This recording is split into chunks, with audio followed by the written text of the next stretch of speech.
Japan, December 2000. A perfect and lethal crime is about to happen in a neighborhood where no one even locks their doors. How can someone commit the perfect crime while leaving clues everywhere and never get caught? At the turn of the millennium, as the world celebrated the arrival of the 21st century, an ordinary Japanese family had their lives taken by a ghost, a killer who left behind a mountain of evidence, yet remains invisible to this day. Japan has always been synonymous with safety. Children walking home alone from school, doors left unlocked, a society where violence was practically non-existent. Setagay, a residential district in Tokyo, was the embodiment of this tranquility. Families raising their children without fear, neighbors knowing each other. A united community. This illusion of safety changed forever. The victims. The Miyazawa family was everything a Japanese family aspired to be. Mikio Miyazawa, 44, worked developing corporate identity for major companies. A lover of theater and animation, he represented the modern Japanese man. Educated, hard-working, a dreamer. Yasuko, 41, was more than a devoted mother. She ran a preparatory school at home, helping neighborhood children with their studies. Her house was a refuge of learning and care. Mina, 8, the eldest daughter, shone like any child her age. Ballet classes, piano lessons, an exemplary second-grade student. Her dreams were as pure as her childhood. Rei, 6, the youngest, attended kindergarten despite living with a developmental disorder. He was protected and loved by the entire family, especially vulnerable in his innocence. December 30th, 2000. The last day. The Miyazawa family had spent the day shopping for New Year's at the nearby gallery. They had dinner together, watched television, preparing to celebrate the arrival of the new millennium. What they didn't know was that someone was watching them, someone who had already chosen that house, that family, for a terrible purpose. The silent invasion. Around 11:30 p.m., a shadow moved through the back of the residence. The intruder used the backyard fence, climbed over it, cut the screen of the bathroom window on the second floor, a narrow entrance that required agility and determination. Some sources claim he also used a tree to reach the window, as there were broken branches in the yard. He knew exactly where he was going. The first victim. Coming out of the bathroom, the perpetrator entered the nearest room, Rei's room. Rei was the first victim. The boy, sleeping alone in his room next to the bathroom, was the target of a quick and violent attack. Immobilized with force around the neck, he had no chance to scream or defend himself. His body was left on the bed. The criminal chose the most vulnerable child as his first target. The father's last stand. Mikio, working late on the first floor, must have heard something unusual. Going upstairs to check, he became the target of a quick and violent attack. He came face to face with the perpetrator. Despite fighting to protect his family, he couldn't resist the intensity of the confrontation. The criminal used a sashimi knife for the attack. Currently, there are two versions of the confrontation. Mikio running upstairs to face the attacker and being killed, then falling downstairs, or the attacker coming down to kill him on the first floor. What we know for sure is that one of Mikio's slippers was found on the stairs, and his body was found at the base of the stairs, with multiple knife wounds and a fragment of the sashimi knife still embedded in his head. However, the monster wasn't finished. The final victims. The next and last victims of the perpetrator were Yasuko and Nina, who were sleeping in the attic. Little has been confirmed about the details of their murders, but it's widely believed that both were attacked while sleeping. Some report that after the confrontation with Mikio, the knife broke and he went to the kitchen to get another one. However, others report that while he was attacking mother and daughter, the knife broke and he returned to the kitchen to get a Western-style knife from the family's kitchen. Either way, he was determined to end everyone's life. During the time he went back to the kitchen, mother and daughter tried to leave the attic via the folding ladder that connected the attic to the main house, but they were killed. Their bodies were found on the second floor, at the top of the stairs, curved close to each other. Nina's body also showed missing teeth. In addition to many wounds, forensic evidence shows that Nina was the last to die. In a matter of minutes, 4 lives extinguished by the inexplicable cruelty of a single man. The Goldilocks Killer. If the murders were shocking, what came next was absolutely bizarre and unprecedented in criminal history. The killer didn't flee. He made himself at home. Evidence shows the perpetrator remained in the house for 2 to 10 hours, earning him the nickname, the Goldilocks Killer. Hours of horror. The criminal calmly walked past the family members' bodies and made the Miyazawa house his personal playground. Ate 4 containers of ice cream, not with a spoon but by squeezing the containers and eating direct, leaving saliva and fingerprints throughout the kitchen. Drank 4 bottles of barley tea from the refrigerator and consumed melon. Treated a cut on his hand with the family's first aid kit, leaving bloody bandages that provided police with DNA evidence. Searched through family documents, pulling out a drawer full of them and throwing them in the bathtub. Used the bathroom without flushing, revealing his last meal, green beans and sesame seeds. Used Mikio's computer between 1:18 and 1:23 a.m., accessing the internet and creating a new folder. Stripped off his clothing, leaving behind a jacket, hat, shirt, scarf, 2 handkerchiefs, a fanny pack and black gloves. This wasn't an ordinary killer. He was someone who turned horror into domestic routine. The discovery. On the morning of December 31st, Haruko, Yasuko's mother, couldn't contact her daughter. Worried, she went to the Miyazawa house. The door was unlocked. What she found destroyed her life forever.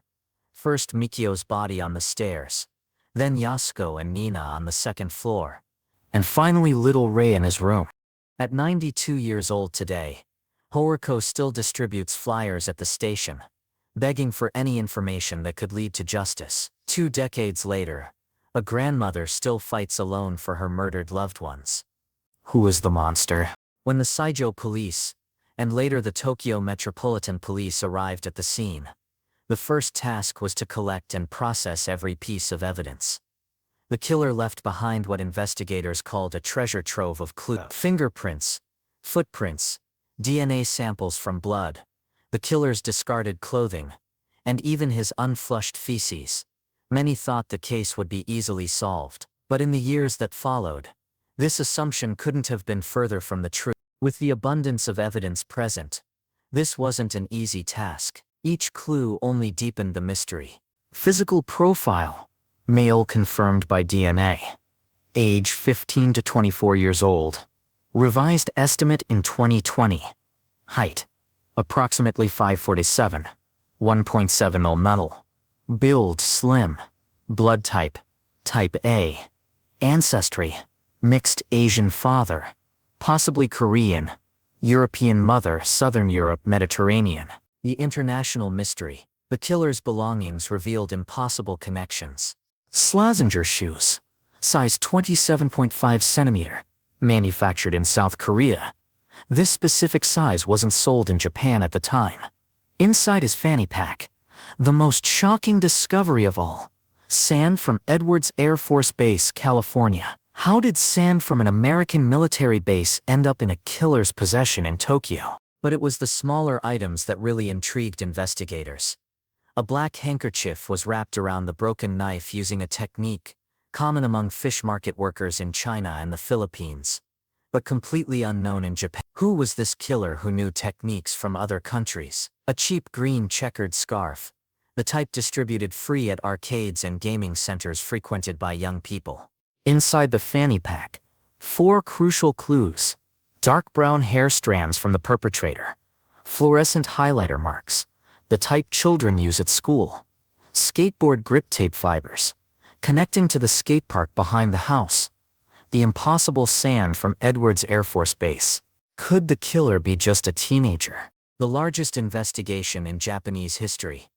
More than 250,000 investigators have worked on the case over 2 decades. 16,000 tips analyzed. 20 million yen reward. The largest in Japanese history. The killer's DNA was compared with all Japanese and Korean databases. His fingerprints were exhaustively analyzed. Result: 0 matches. This means the killer either wasn't registered in local systems, had never committed crimes before, or had left the country immediately after the massacre. Theories. Trying to understand the inexplicable. Theory 1. The American soldier. The Edwards base sand suggests military connection. A mixed ancestry soldier stationed in Japan, who learned Japanese from a parent and felt comfortable in local neighborhoods. But why stay for hours? Why such personal brutality? Theory 2. The Korean connection. The shoes, paternal DNA, and impossible tracking point to someone who came from Korea and returned after the crime. Theory 3. The disturbed teenager. Age revision to 15 to 24. Childish behavior, eating ice cream, using computer, school supplies, home-cooked last meal. But how would a teenager have the strength and access to military base sand? Theory 4. The vengeful skateboarder. Grip tape, local park sand, reported conflicts between Mikio and skateboarders. But would that justify family annihilation? Each theory makes sense. None leads to the killer. Controversies and questions. Journalist Nicolas Obregon raised disturbing questions in his podcast Faceless. DNA information was illegally leaked to press. Sand origin may have been misinterpreted. Shoe size may be incorrect. Evidence may have been contaminated. What if the investigation itself created false leads? The Miyazawa massacre shattered something fundamental in Japanese society. In 2010, Japan abolished the statute of limitations for murders, partially inspired by this case. The family's house was preserved for 2 decades, with 24-hour police guards. In 2019, it was opened to press for the first time, desperately seeking new leads. The present, an endless search. Today, 35 police officers still work exclusively on this case. In May 2024, new DNA analysis techniques were approved. Hope never died, but haunting questions remain. Who was the faceless man? A soldier, a teenager, a professional killer? Why the Miyazawa family? Random attack, revenge, something undiscovered. Why stay for hours? First-time killer, searching for something, enjoying control. Where is he now? Dead? Imprisoned elsewhere, living normally in another country. The Miyazawa family represents all of us. Mikio developing his career. Yasuko educating children. Mina learning ballet. Ray growing despite his challenges. They could be our family. It could be us. The faceless man of Setagay didn't just destroy 4 lives that December night. He shattered an entire nation's illusion of safety, showing that evil can enter our homes without warning, without reason, without a face. But there's something the killer couldn't destroy: the memory of the victims, and the determination of those who still seek justice. The Setagaya monster thought he could commit the perfect crime. He left evidence everywhere, thinking he'd never be caught. And so far he's been right. But justice doesn't forget. Technology advances, and somewhere someone knows something. The faceless man still has a face. We just haven't found it yet. In memory of Mikio, Yasuko, Mina and Rei Miyazawa, murdered December 30, 2000. Case still under investigation. 20 million reward. If you have any information, contact the Tokyo Metropolitan Police.